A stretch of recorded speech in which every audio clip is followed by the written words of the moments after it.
నమస్తే, welcome to taste of India, desi రుచుల చిరునామా. అడ్రస్ ఇక్కడ రాజుగారి వంటలు కదా. అయితే ఈరోజు ఏదైనా స్పెషల్ గా నేర్పించాలనుకుంటున్నాను. అంతకన్నా ముందు మనం తినే భోజనం తెలుగు భోజనం, మనం ఉండే ప్లేస్ తెలుగు ఊరు, మనం మాట్లాడే భాష తెలుగు భాష, అన్ని తెలుగే కదా. హే తెలుగు వాళ్ళ నాకు అన్ని తెలుగే అంటారా? కరెక్టే. అయితే ఈ తెలుగు అనే పదం ఎక్కడి నుంచి వచ్చింది? ఎప్పుడైనా ఆలోచించారా? ఆలోచించలేదా? నేనున్నాను కదా టేస్ట్ ఆఫ్ ఇండియాలో, ఇలాంటివన్నీ తెలుసుకొని మరి మీకు చెప్తూ ఉంటానుగా.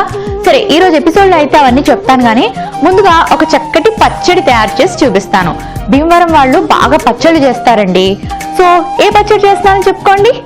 ఆవకాయ పచ్చడా మీరు బాగా పెడతారని నాకు తెలుసు. గోంగూర పచ్చడి మేము 2 రోజులకు ఒకసారి ఇంట్లోనే పెట్టేస్తాం అంటారు, అంతే కదా.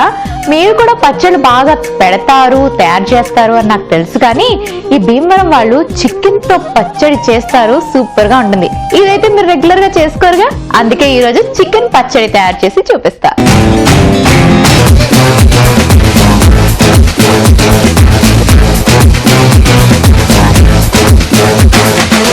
చికెన్ పికల్ నేను చాలా సార్లు బయట షాప్స్ కి ఎక్కడికైనా వెళ్తే, పెద్ద సూపర్ మార్కెట్స్ అలాంటి ప్లేసెస్ లో, లేకపోతే కొన్ని రకాల స్వీట్ స్టాల్స్ ఉంటాయి కదా, అక్కడ కూడా పచ్చళ్ళు సెపరేట్ గా అమ్ముతారు, కౌంటర్ ఉంటుంది. అందులో చికెన్ పచ్చడి, రొయ్యల పచ్చడి, అలాగే మటన్ పచ్చడి, ఇలాంటివన్నీ, ఎగ్ పచ్చడి కూడా చూసేదాన్ని. చూసి బాగున్నాయని చెప్పి 1-2 సార్లు కొనుక్కున్నాను. అంటే ఒక దగ్గర ఒకసారి కొన్నాను, బాగాలేదు. ఇంకోసారి ఇంకో దగ్గర కొన్నాను, మళ్ళీ బాగాలేదు అనిపించి బయట కొనుక్కొని తెచ్చుకోవడం ఎందుకబ్బా, కొంచెం వాడితే చక్కగా మనమే ఇంట్లో ప్రిపేర్ చేసుకోవచ్చు, ఎంత కాంట్ అంత హ్యాపీగా కొంచెం ఫ్రెష్ గా ప్రిపేర్ చేసుకోవచ్చు అనిపించింది. సో అప్పుడు ట్రై చేస్తే ఈ భీమవరం వాళ్ళు మంచి మంచి పచ్చళ్ళు తయారు చేస్తారని తెలిసి వాళ్ళ స్టైల్లో చికెన్ పచ్చడి ఇంట్లో చేశానండి.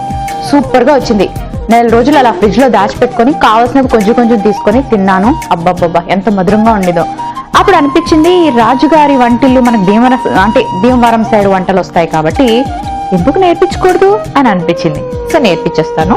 అయితే మాక్సిమం బోన్లెస్ చికెన్ అయితేనే బెటరు. సో ఫస్ట్ ఒక బౌల్లోకి చికెన్ వేసుకున్నాం. చూసారా ఫ్రెష్ గా ఉంటుంది చికెన్.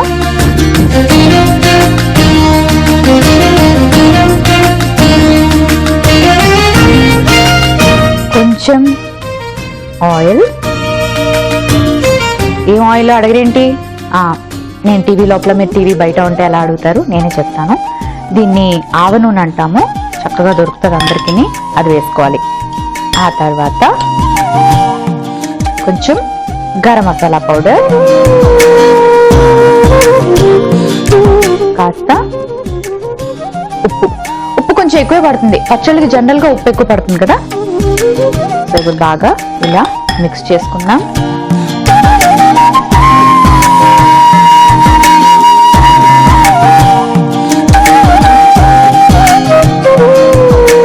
జనరల్ గా నాన్ వెజిటేరియన్ బాగా ఇష్టపడే వాళ్ళు ఉంటారు కదా ఇంట్లోని. ప్రతిరోజు చికెన్ లేదా మమ్మీ అని అడిగేవాళ్ళు నేను చాలా ఫ్యామిలీస్ లో చూస్తూ ఉంటాను. చికెన్ లేదు అంటే వాళ్ళకి ఒక్కసారి ముఖం మాడిపోతుందండి, అసలు తినడానికి కూడా రారనమాట. అలాంటి వాళ్ళు మీ ఇంట్లో పిల్లలు కానీ పెద్దలు కానీ, లేకపోతే మీరే అలాంటి వాళ్ళు అనుకోండి, అప్పుడు ఏం చేస్తారు, ప్రతిరోజు చికెన్ అనుకోవాలంటే కష్టం కదా. ఇలా చికెన్ పచ్చడి తయారు చేసి పెట్టుకోండి. ఏదైనా డిఫరెంట్ వెజిటేబుల్ ని కుక్ చేసుకున్నప్పుడు కొంచెం ఒక 1 పీస్ వేసుకోండి. మీరు చికెన్ తిన్నారు అన్న సాటిస్ఫాక్షన్ మీకు ఉంటుంది, అండ్ అలాగే మిగిలిన వెజిటేబుల్స్ ని కూడా ట్రై చేసినట్టు ఉంటుంది. ఇప్పుడు స్టవ్ ఆన్ చేసుకొని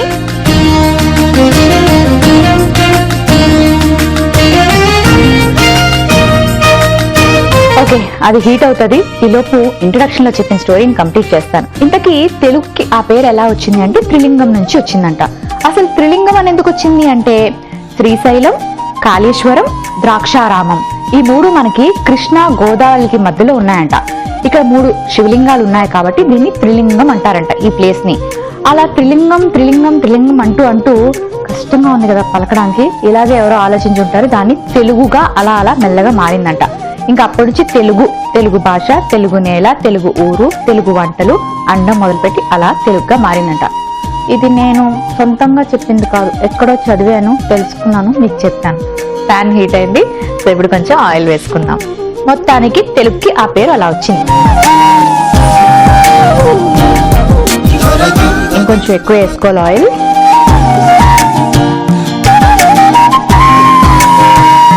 ఒకవేళ మీకు ఆవ నూనె నచ్చదు, లేకపోతే ఆ వాసనకు చాలా మందికి పడదన్నమాట, కానీ బాగుంటుంది.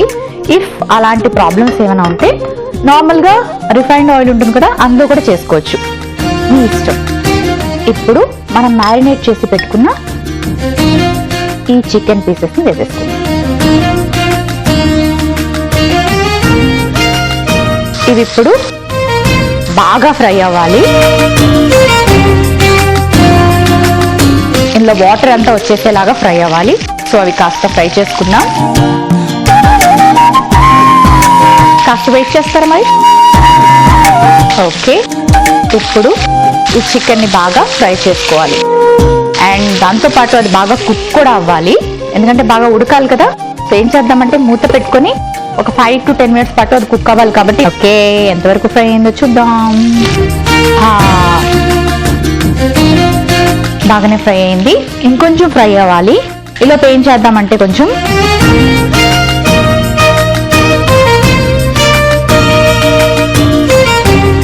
జీలకర్ర పొడి,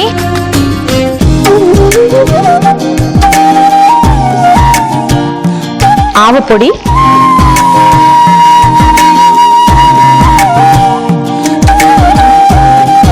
కారం కొంచెం ఎక్కువ వేసుకోవాలి. పచ్చడి అంటే కొంచెం స్పైసీగా ఉండాలి కదా. అలాగే వెల్లుల్లి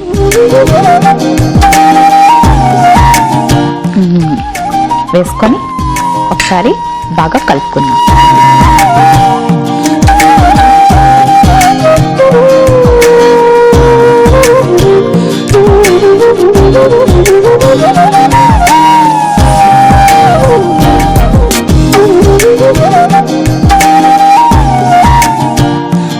ఆల్మోస్ట్ అయిపోయింది. స్టవ్ ఆఫ్ చేసుకొని తీసేసుకుందాం. ఒక బౌల్ తెచ్చుకుంటాను.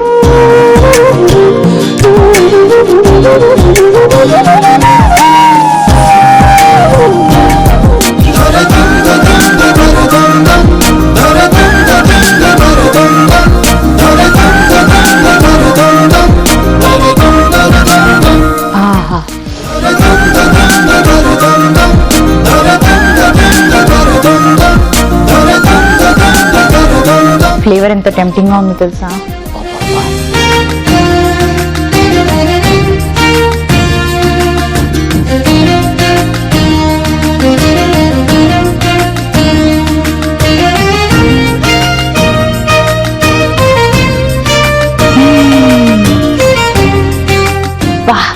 చికెన్ పచ్చడి రెడీ అయిపోయింది. మరి దీనికి కావలసిన పదార్థాలు, తయారీ విధానం మరొకసారి చూసే. చికెన్ పచ్చడికి కావలసిన పదార్థాలు: చికెన్ 1 కప్పు, ఆవ పొడి 2 టీ స్పూన్లు, కారం 2 టీ స్పూన్లు, ఉప్పు తగినంత, ఆవ నూనె 1 కప్పు, ధనియాల పొడి 1 టీ స్పూన్, గరం మసాలా 2 టీ స్పూన్లు, వెల్లుల్లి రెబ్బలు 6. చికెన్ పచ్చడి తయారు చేసుకునే విధానం: ముందుగా ఒక బౌల్లో చికెన్, ఆవ నూనె, గరం మసాలా పొడి, ఉప్పు వేసి బాగా కలిపి మ్యారినేట్ చేసుకోవాలి.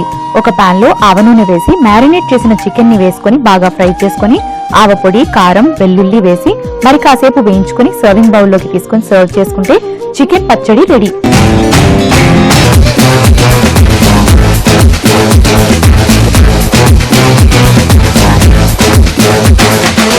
చికెన్ పచ్చడికి కావలసిన పదార్థాలు, తయారీ విధానం మరొకసారి చూశారు కదా. సో తప్పకుండా ట్రై చేయండి. దీనిలా వేడిగా కన్నా కాస్త చల్లారాక తింటే బాగుంటుంది. కొంతమంది ఇందులోని నిమ్మరసం కూడా పిండి వేసుకుంటారు. నిల్వ ఉంచకూడదు అనుకుంటే అలా వేసుకోవచ్చు. కానీ ఇప్పుడు ఫ్రిడ్జ్ లో వచ్చేసాయి కాబట్టి చక్కగా తయారు చేసి మనం ఫ్రిడ్జ్ లో పెట్టుకొని రోజు కొంచెం కొంచెం తీసుకొని తినొచ్చు. రకరకాల ప్లేసెస్ లో రకరకాల ప్రాసెస్లు ఉంటాయన్నమాట. ఈ చికెన్ పచ్చడిని డిఫరెంట్ వెరైటీగా కూడా తయారు చేస్తూ ఉంటారు. సో భీమవరం వాళ్ళైతే మాత్రం ఇలా ప్రిపేర్ చేసుకుంటారు. సో తెలుగు పేరు చెప్పాను, మరి భీమవరంకి ఆ భీమవరం అనే పేరు ఎలా వచ్చిందో మీకు చెప్పలేదు కదా. ఇంపార్టెంట్ ఇంక చెప్పకపోతే అలాగా.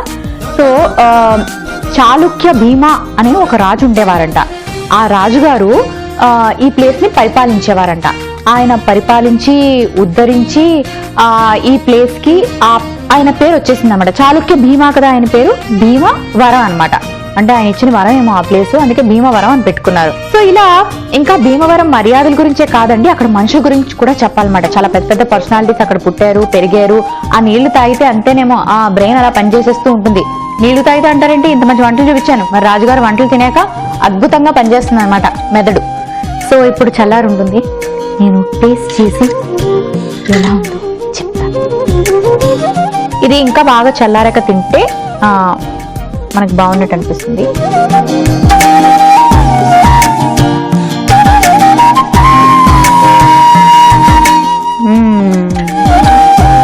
బాగా ఉడికింది, ఫ్రై కూడా బాగా అయింది, కారంగా ఉంది, క్రిస్పీగా ఉంది.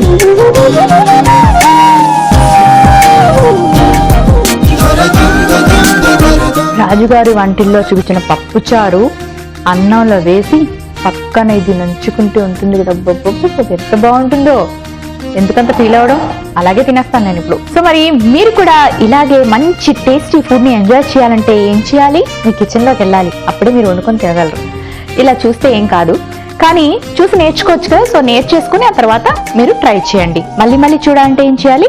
Log on to www.facebook.com/etvabhiruchi, www.youtube.com/etvabhiruchi మళ్ళీ చూడండి. చూసారు కదండి, వెరైటీగా ఉండాలి అని చెప్పి ఈ వారం అంతా రాజుగారి వంటింట్లో ఉన్న వంటలన్నీ పరిచయం చేశాం.